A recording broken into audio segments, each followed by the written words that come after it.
sekarang kita nak try. Okay, klien dekat rumah nak tekan, auto get respon tak. Sekarang kita test remote ni. Okay, jarak daripada pagar ni pagar. Okay, pagar ni. Okay, ke sini dalam 100 kaki. Sekarang ni kita nak buka pagar. Tekan warna hijau. Okay, nampak? Okay, sorry kawasan ni kawasan berbukit.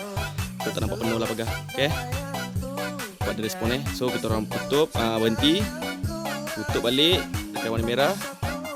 So dia respon Sistem ni dia ada notice sound tau.